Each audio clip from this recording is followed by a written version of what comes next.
എന്റെ പൊന്നു സഹോദരങ്ങളെ, ഗൾഫിൽ നമ്മൾ കിടക്കുകയാ. ഓരോ നേരത്തും മക്കൾക്ക് ഭക്ഷണം വിളമ്പി കൊടുക്കുമ്പോ മക്കള്, ഈ ഭക്ഷണം തിന്നാൻ പോകുമ്പോ മക്കള്, ഇത് നിങ്ങളുടെ പാവപ്പെട്ട ഉപ്പ ഗൾഫിൽ കിടന്ന് കഷ്ടപ്പെട്ടുണ്ടാക്കി അയച്ചതെന്ന് റിയാലുകളാണ്. ഇത് നിങ്ങളുടെ വാപ്പ കാഞ്ഞങ്ങാട് അങ്ങാടിയിൽ ഓട്ടോറിക്ഷ ഓടിച്ചിട്ട് വൈകുന്നേരം കൊണ്ടുവന്ന പൈസയാണ് മക്കള്. ഇത് നിങ്ങളുടെ പൊന്നുപ്പ കഷ്ടപ്പെട്ട് രക്തം വിയർപ്പാക്കി ഉണ്ടാക്കിയ പൈസയാണെന്ന് ഓരോ നേരത്തെ ഭക്ഷണം കഴിക്കുമ്പോഴും ആ സമയത്ത് ഉപ്പാന്റെ ത്യാഗം പറഞ്ഞ് മക്കളെ പഠിപ്പിച്ചു കൊടുക്കുന്ന ഒരു ഹാദറെ കിട്ടാ. അതുകൊണ്ട് എന്റെ പ്രിയപ്പെട്ട സഹോദരിമാരോട് ഞാൻ ഓർമ്മിപ്പിക്കുകയാ, അൽ ഉമ്മു അഖുൽ തർബിയത്തുൽ ഔലാദ്. മക്കളെ തർബിയത്ത് ചെയ്യാൻ ഏറ്റവും വേണ്ടത് ഉമ്മമാർക്കാണ്. അതുകൊണ്ടാണ് പെണ്ണിനെ കുറിച്ച് ഖുർആൻ പറഞ്ഞത്, അതവളെ വെളിയിലിറക്കാതെ അടിച്ചിടാനല്ല. വഖർന ഫീ ബുയൂതികുന്ന, പെണ്ണെ നീ വീടിന്റെ ഉള്ളിൽ അടങ്ങി ഒതുങ്ങിയിരിക്കണം. ഏത് സമയത്തും നീ വീട്ടിലുണ്ടാവണം. വെറുതെ മാളുകളിലും ആഭരണശാലകളിലും കയറി ഇറങ്ങി നടക്കരുത്, ആർഭാടം കാണിക്കരുത്. പെണ്ണെ നിന്റെ വീട്ടിലിരുന്നിട്ട് മക്കളെ നീ ഏത് സമയത്തും ശ്രദ്ധിക്കണേ. നീ ഇല്ലാത്ത സമയത്ത് കൊത്തിപ്പറിക്കാൻ കടുകന്മാര് കാത്തു നിൽക്കുന്നുണ്ട്. അതുകൊണ്ട് മക്കളെ വീട്ടിലിരുന്ന് സംരക്ഷിക്കണമെന്ന് അള്ളാന്റെ വിശുദ്ധ ഖുർആൻ. മക്കളോട് മാതാപിതാക്കളുടെ രണ്ടാമത്തെ കടമ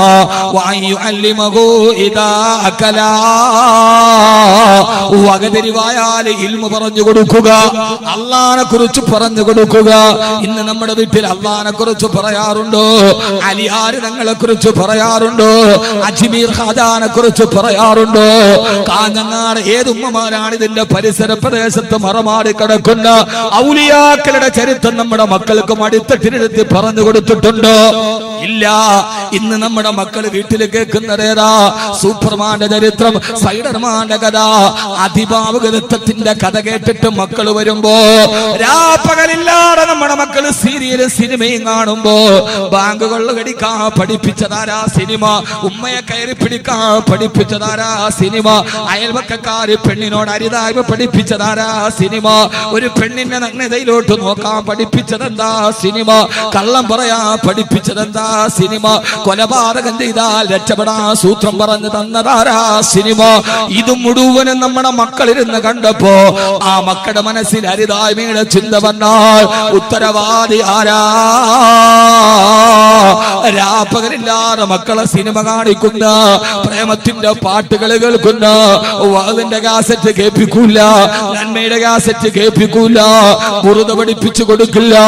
വെക്കേഷൻ ആയല്ലോ, ഈ വെക്കേഷന് മക്കളെ സ്പോക്കൺ ഇംഗ്ലീഷ് പഠിക്കണം, എന്നാലേ ഗൾഫിൽ പോയാൽ തൊട്ടുകിട്ടു.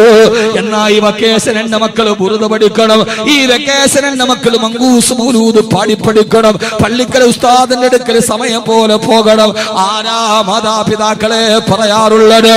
അതിന് പകരം പകലില്ലാതെ സീഡികൾ. ഏത് സീഡികളാ? പ്രണയത്തിന് അക്ഷരം പഠിപ്പിച്ചു കൊടുക്കുന്ന സീഡി. കുഞ്ഞുങ്ങൾക്ക് +1 പരീക്ഷ തുടങ്ങി, എല്ലാവരും ഉറങ്ങിയാൽ +2 പഠിക്കുന്ന കുഞ്ഞ് രണ്ടാം നിലയിൽ ഇരുന്നിട്ട് +2 പരീക്ഷയ്ക്ക് വേണ്ടി പഠിക്കുകയോ. എല്ലാവരും ഉറങ്ങിക്കഴിയുമ്പോ തണുപ്പ് ശരീരത്തിലെ കരച്ചേറുമ്പോ അവളൊന്ന് ബോറടി മാറ്റാൻ മൊബൈലിൽ കേൾക്കുന്ന പാട്ടേരാ. നെഞ്ചിനുള്ളിൽ നീയാണ്, കണ്ണടച്ചാ നീയാണ്, കണ്ണു തുറന്നാ നീയാണ്, 7ാം ബഹറിന്റെ ഉള്ളിൽ പോയി ഒളിച്ചാൽ നിന്നെ ഞാൻ തേടിയെത്തും ഭൂമിനെ. ഇതാണ് പാട്ട്. ആ കുഞ്ഞിന്റെ ഹൃദയം മന്ത്രിക്കില്ലേ?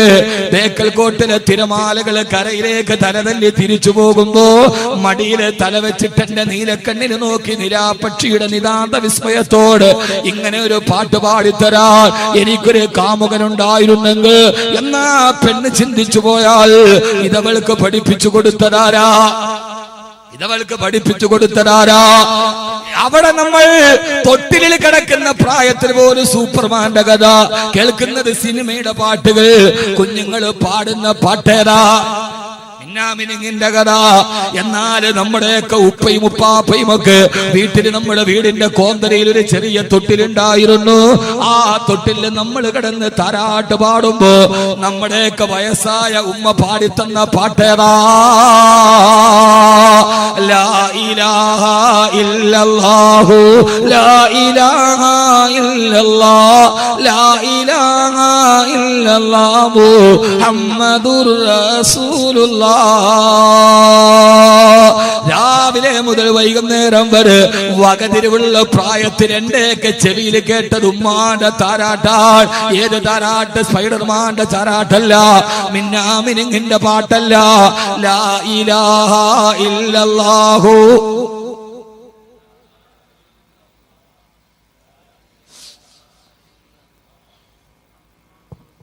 ഈ പഴയ കാലത്തേക്ക് തിരിച്ചു വരണം. നിന്റെ ആർഭാടവും ഈ പുതിയ ചിതലരിച്ച ചിന്തകളും മാറ്റണം. എന്നിട്ടുമ്മ പിന്നെയും പഠിപ്പിച്ചു തന്നതാരാ? ഉമ്മ മടിത്തട്ടിലിരുത്തി പാടിത്തന്നത് സൂപ്പർമാനെ കുറിച്ചല്ല, സ്പൈഡർമാനെ കുറിച്ചല്ല. 65 വയസ്സായിട്ടും ഒളിമങ്ങാത്ത മമ്മൂട്ടിയുടെ സൗന്ദര്യത്തിന്റെ പിന്നിലെ സോപ്പിന്റെ പതയെ കുറിച്ചല്ല. ഉമ്മയും വാപ്പയും ഇന്നെ നമ്മളോട് പാടിത്തന്നത് മക്കളെ വീരനാമലിയാരുടെ വീരകഥകൾ കേൾക്ക. വീരനായി നീ വളരണം ആരംഭപ്പനാരമേ. ലാ ഇലാഹ.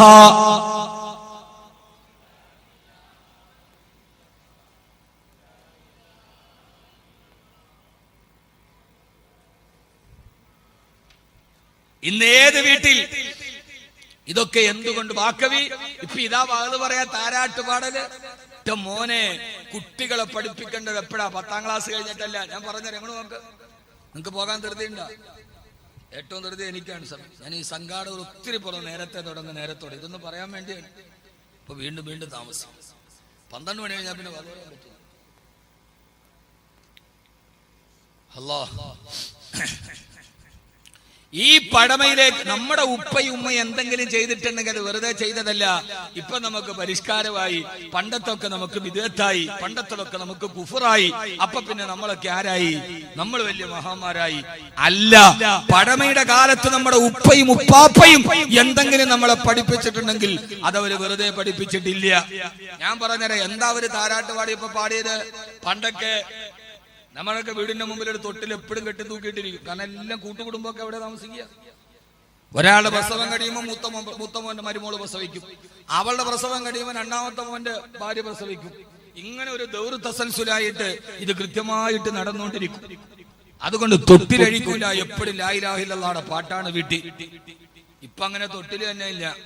ഇപ്പൊ ഒരുമാതിരി സ്പ്രിങ്ങിന്റെ തൊട്ടിലാണ്. ഒന്നാട്ടിയാൽ മതി, പിന്നെ അടുത്ത പ്രസവം വരെ തന്നെയാണ്. ഇതെന്തുകൊണ്ടാണ് പാടിയത്? നിങ്ങൾ പഠിക്കുകയും ഡോക്ടർമാരോട് ചോദിക്കുകയും വേണ്ട.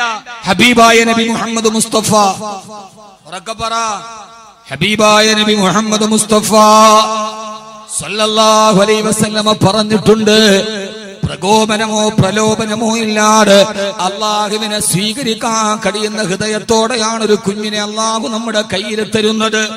ശ്രദ്ധിച്ചേക്കണേ, മനസ്സിലാവുന്നുണ്ടോ നമുക്ക് പറയണത്? അപ്പൊ ഈ കുട്ടികളെ വഴി പഠിപ്പിച്ചതാരാ? കുല്ലു മൗലൂദിൻ യൂലദു അലൽ ഫിത്ർ വലാകിൻ അബവാഹു യുമജ്ജിസാനിഹി വയുനസ്സിറാനിഹി വയുഹവ്വിദാനിഹി. പ്രകോപനമോ പ്രലോഭനമോ ഇല്ലാതെ അള്ളാഹനെ സ്വീകരിക്കാൻ പറ്റുന്ന ശുദ്ധ ഹൃദയത്തോടെയാണ് നിങ്ങളുടെ മക്കളെ അള്ളാഹു നിങ്ങളുടെ കയ്യിൽ തന്നത്. അവനെ പിന്നെ വഴിതിരിപ്പിക്കുന്നത് അവന്റെ മാതാപിതാക്കളാണ്. ഒരു കുട്ടിയെ അള്ളാഹു നമ്മുടെ കയ്യിൽ തരുമ്പോ, ഉസ്താദ് ഈ ചെറുപ്പകാലത്തെ കുട്ടിയോട് ഇപ്പൊ അള്ളാഹിനെ കുറിച്ച് പറഞ്ഞ അവന് മനസ്സിലാക്കാൻ പറ്റുമോ എന്ന് ചോദിക്കുന്ന കൂപമണ്ടൂപങ്ങളെ, നിങ്ങൾ ഒരു കാര്യം കേട്ടോളി. ചെറുപ്പത്തിലാണ് അള്ളാഹിനെ കുറിച്ച് പറയേണ്ടത്. കാരണം ഒരു കുട്ടിയുടെ ഹൃദയത്തിൽ അള്ളാഹിനെ കുറിച്ച് ചിന്തിക്കാൻ പറ്റുന്ന പ്രകൃതത്തിലാണ് അള്ളാഹു നമുക്ക് തന്നിരിക്കുന്നത്. നിങ്ങൾ ചിന്തിച്ചു നോക്കി, ഇപ്പൊ ഒരു കുട്ടി, ആ കുട്ടി വഴി തെറ്റിയിട്ട് ഉപ്പാടെ കയ്യിൽ നിന്ന് വിട്ടത് ഇവിടെ വന്നു എന്ന് കരുതുക. ഇവിടെ വന്നിട്ട് അവൻ തലപൊക്കി നോക്കിയപ്പോ ഇവിടുത്തെ വലിയ ആളുകളെയൊക്കെ കണ്ടപ്പോ ആ കുട്ടിക്ക് പേടിയായി. അവൻ അവിടെ നിന്ന് കരഞ്ഞു. അവൻ കരയുമ്പോ അവന്റെ ഉപ്പ ഓടി വന്നാൽ ആ കുട്ടിയെ എടുക്കുമ്പോ ആ കുട്ടിയുടെ കരച്ചിൽ മെല്ലെ കുറയും. കാരണം എന്താ? ആ കുട്ടിയുടെ ഹൃദയത്തിൽ ഉപ്പയോട് സ്നേഹമുണ്ട്. ഉപ്പ അറിയാം. പിന്നെ ഉമ്മ ഓടി വരും. ഉമ്മ ഓടി വന്നിട്ട് ആ കുട്ടി എടുത്തിട്ട് ഉമ്മ ചാടി എടുത്ത് തോളിയിടും. മോനെ, കൺമണിയെ, കന്നെ, മുത്തേ, പൊന്നെ, ഉറങ്ങല്ല കുട്ടിയെ എന്ന് പറഞ്ഞിട്ട് കരയല്ലേ മോനെ എന്ന് പറയുമ്പോ കുട്ടി കുറച്ചുകൂടി കരച്ചിൽ നിർത്തും, നേർത്ത ശബ്ദമാവും. എന്തുകൊണ്ട്? ഉപ്പയേക്കാൾ ഈ കുട്ടിക്ക് ഹൃദയത്തിൽ ബന്ധാരോടാണ്. എന്താ പറയാൻ മടി? ഉമ്മാനോടാണ്. നമ്മക്ക് അത്ര വലിയ ബന്ധമൊന്നുമില്ലല്ലോ കുട്ടികളുമായിട്ട്. നമ്മള് കാര്യങ്ങളൊക്കെ കഴിഞ്ഞു, അതൊക്കെ കഴിഞ്ഞ് അവര് ഗർഭിണിയായി ലേബർ റൂമിൽ കയറി, അവളെ പുതപ്പിട്ട് അകത്തോട്ട് ലേബർ റൂമിലോട്ട് കയറി പോകുമ്പോ അവള് കൈ പിടിച്ചിട്ട് പറയും. അപ്പൊ അവൻ പറയും, നീ പേടിക്കണ്ട, ഞാനല്ലേ വെളിയിലുള്ളത്, പോ, നമുക്കെന്ത് ചുരുക്കം, നമ്മളെയാണ് കീറണത്, നമ്മക്ക് പണി നൈസാൻ. അവള് കൈ പിടിച്ച് കരയും, ലേബർ റൂമിൽ കയറ്റാം. അപ്പൊ അവൻ പറയും, നീ ധൈര്യമായിട്ട് പോ, ഞാനല്ലേ വെളിയിലുള്ളത്. അവരവിടെ പോകും, നമ്മൾ 50 രൂപയുടെ കപ്പള്ളി മേടിച്ചുകൊണ്ട് ഇങ്ങനെ ഇരിക്കും. അവസാനം മുലപ്പാല് കൊടുത്ത് രാത്രിയിൽ ഉറക്കം വിളിച്ച്, രാത്രിയിൽ കിടന്ന് ഉറങ്ങിയാൽ തന്നെ നമ്മൾ എന്ത് ചെയ്യും? ഉറക്കത്തിൽ കുട്ടി കരഞ്ഞു, നമ്മൾ എഴുന്നേൽക്കും. നമ്മുടെ ഭാര്യമാര് മൂന്ന് പ്രസവിച്ച എന്റെ ഭാര്യ, ഒന്നും ഞാൻ അറിഞ്ഞിട്ടില്ല. കുട്ടികൾ വളർന്നതോ അല്ലെങ്കിൽ താരാട്ട് ഒന്നും ഞാൻ അറിഞ്ഞിട്ടില്ല. വകല് കഴിഞ്ഞ് രാത്രി വീട്ടിൽ പോയി കിടക്കുമ്പോ കുട്ടി കരഞ്ഞാലും അവൾ എന്നെ വിളിക്കൂല, പാവൻ രാത്രി വന്ന് കിടന്നല്ലേ ഉള്ളൂ, തന്നെ എഴുന്നേൽക്കും. നമ്മുടെ ഭാര്യമാർക്ക് അല്ലാഹു ആഫിയത്തും ആരോഗ്യവും കൊടുക്കട്ടെ. അവര് നമ്മുടെ ജീവിതത്തിന്റെ ഊന്നുവടിയാണ്. പരസ്പരം സ്നേഹിക്കണം. ഒന്നും ഒരു പ്രാവശ്യം അഥവാ ഞാൻ വരുമ്പോഴും എന്റെ ഭാര്യയുടെ ഉമ്മ പറയും, ഞാൻ നോക്കിക്കോളാൻ കുട്ടി. അവരാ 3 കുട്ടികളെ നോക്കിയത്. അല്ലാഹു അവർക്ക് ആഫിയത്തും ആരോഗ്യവും കൊടുക്കട്ടെ. നമ്മളിങ്ങനെ വാതിനോടി വരുമ്പോൾ ഒരു ദിവസം വീട്ടിൽ വരുമ്പോ കിടന്നുറങ്ങട്ടെ. നമ്മുടെ ഭാര്യമാരൊന്നും അറിയിക്കില്ല. ഉസ്താദന്മാരൊക്കെ പള്ളിയിലാണ്, നമ്മളൊന്നും അറിഞ്ഞിട്ടില്ല. നമ്മുടെ ഭാര്യമാര് നമ്മുടെ ആകെ വ്യാഴാഴ്ച ഒരു ദിവസം ലീവ് ഉണ്ട് ഉസ്താദിന്. ലോകത്ത് ലീവ് ഏറ്റവും കുറവും ശമ്പളം ഏറ്റവും കുറവും പള്ളിക്കൽ ഉസ്താദ്മാർക്കാണ്. പള്ളിയിലെ ഉസ്താദിന്റെ ശമ്പളവും ക്ലോസറ്റിലെ വെള്ളം ഒരുപോലെയാണ്. ലായസീദ് വലായങ്കുസും. ആഴ്ചയിൽ ഒരു ലീവ്. വെള്ളിയാഴ്ച പോയാൽ, വ്യാഴാഴ്ച പോയാൽ വ്യാഴാഴ്ച രാത്രി ആവും വീട്ടിൽ എത്തുമ്പോൾ. വെള്ളിയാഴ്ച ഒരു ദിവസം. ഇനി ഖുത്ബയുള്ളവരാണെങ്കിൽ വെള്ളിയാഴ്ച പോയാൽ ആകെ 2 ദിവസം. സ്വന്തം മക്കളെക്കാളും ഭാര്യയെക്കാളും സമയം കൂടുതൽ ചെലവഴിക്കുന്നത് ഒരു മഹല്ലിലാണ് ഒരു ഖത്തീബ്. അവരുടെ കാര്യങ്ങൾ ഏറ്റെടുക്കുന്ന ഒരു മഹല്ലിന്റെ ബാധ്യതയാണ്. ഞാനിത് ആരെന്നെ ഇപ്പൊ മദനി ഉസ്താദ് പറഞ്ഞു പറയിപ്പിക്കണമെന്നല്ല. പക്ഷേ ചൂരയിലെ റിയാസ് മൗലവിയുടെ കൊലപാതകം നമ്മളെ ചിന്തിപ്പിക്കുന്ന ഒരു വസ്തുതയുണ്ട്. നമ്മുടെ പള്ളികളിൽ താമസിക്കുന്ന ഖത്തീബുമാരുടെയും മുഅദ്ദിന്മാരുടെയും സുരക്ഷിതത്വം എത്രത്തോളം കുറവാണ് എന്ന കാര്യം നമ്മളെല്ലാവരും ചിന്തിക്കണം. പള്ളി ഇശായിക്ക് അടച്ചു, എല്ലാവരും പോയി വീട്ടിൽ പോയി. പള്ളിയിലാകെ ഖത്തീബ് ഉണ്ടാവും, മുഅദ്ദിൻ ഉണ്ടാവും. അവരുടെ സുരക്ഷിതത്വം അത് എത്രത്തോളം ദുർബലമാണ് എന്ന കൊലപാതകം നമ്മെ ഓർമ്മിപ്പിക്കുന്നു. ഇല്ലേ? ഞാനതിന്റെ പുറകിലോട്ടൊന്നും പോകുന്നില്ല.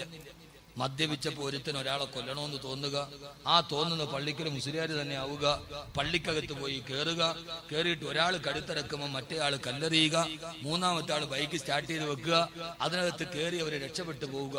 ഇതൊക്കെ അവർ മദ്യത്തിന്റെ ലഹരിയിൽ കുഴഞ്ഞു വീണപ്പോഴാണ് എന്ന 2014 ഏറ്റവും വലിയ തമാശ കേട്ടിട്ട് പൊട്ടിച്ചിരിച്ച ആളുകളാണ് നമ്മൾ. ഞാൻ അതിനെക്കുറിച്ച് കൂടുതൽ സംസാരിക്കാത്ത ഈ കാസർഗോഡ് ചെറുപ്പക്കാർ ഭയങ്കരമായി ഉത്തേജനമുള്ളവരാണ്. അപ്പൊ ഞാനും കൂടെ കുറച്ച് പ്രസംഗത്തിൽ ഉത്തേജനം കൂട്ടണ്ടെന്ന് വിചാരിച്ചാൽ അതിനെക്കുറിച്ച് മിണ്ടാതിരിക്കുക. കാരണം ആ ചെറുപ്പക്കാർക്ക് സ്നേഹം കൂടുതലാണ്, അവർ പെട്ടെന്ന് പ്രതികരിക്കും. അത് കാസർഗോഡ് പ്രത്യേകതയാണ്. ഈ ചെറുപ്പക്കാർക്ക് ഈമാൻ ഇസ്ലാമിനുള്ള ഒരു ആവേശം അതേതാണെങ്കിലും കൂടുതലാണ്. അതുകൊണ്ട് ഞാൻ അതിനകത്തേക്ക് ഒരു തീപ്പൊരി ഇടണ്ടെന്ന് വിചാരിച്ചിട്ടാണ്. പക്ഷേ ഈ രീതിയിലുള്ള തമാശയൊന്നും പറയരുത് എന്ന് അധികാരികളോട് വിനീതമായിട്ട് ഓർമ്മിപ്പിക്കുകയാണ്. മദ്യലഹരിയിൽ കുഴഞ്ഞുപോയ ഒരാള് ഇത്രയും പ്ലാൻ ചെയ്യുന്നു എന്നൊക്കെ പറയുമ്പോൾ നമ്മളെന്താ ടോമാഞ്ചെറി കളിക്കുക? അല്ലെങ്കിൽ മനസ്സിൽ ഇതെന്ത് ടോമാഞ്ചെറി കളിയാണ്? പറയുന്നത് ഒരു സാമാന്യ ബോധമുള്ളവരോട് വിശ്വസിക്കാൻ പറ്റുന്നത് വേണ്ട പറയാം.